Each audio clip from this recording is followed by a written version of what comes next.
What use is an F-call? As you might know or recall, I don't have HF at my QTH.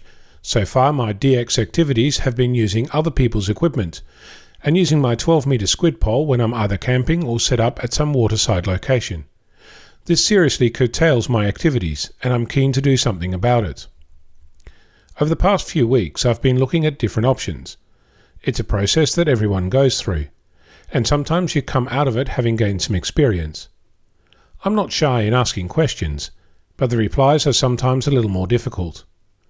I've heard the "try it and see" reply many times, and while that's fine, if you have a money tree in the backyard, it's not really going to work for me. I've also been advised to homebrew a solution. While I'm all for that, I've built a few minor things.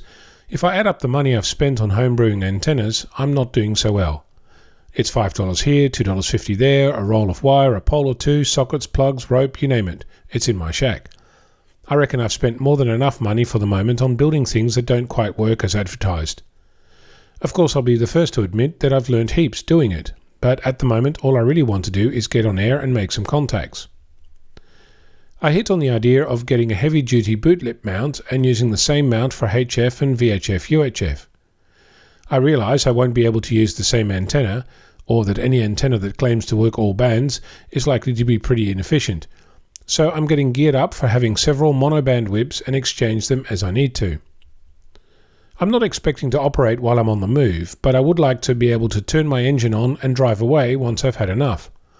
My squid pole prevents that, since packing up a 12-metre fiberglass pole with ground wires is not a trivial affair. I looked at screwdriver antennas, contraptions that physically move bits around to tune the antenna. The only one that everyone agrees works is a hulking big Codan antenna. If I have a truck or a four-wheel drive, that would work great, but my little Holden Cruise is not suited to such a monster. The Yaesu ATAS 120 antennas seem to be pretty fragile, and I'm guessing the dust on a dirt road would seriously affect it. I saw several others, but so far none of these stick out. I'm leaning towards a 10, a 15, a 40 and an 80 metre whip, 4 in all, centre loaded, 2.2 metres long each.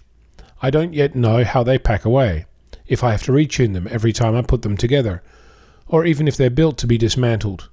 They're made by Diamond, but the jury is still out on whether this is actually a usable, useful solution. The journey continues. What experience do you have in your adventures? I'm Onno, a Victor Kilo 6 Foxtrot Lima Alpha Bravo.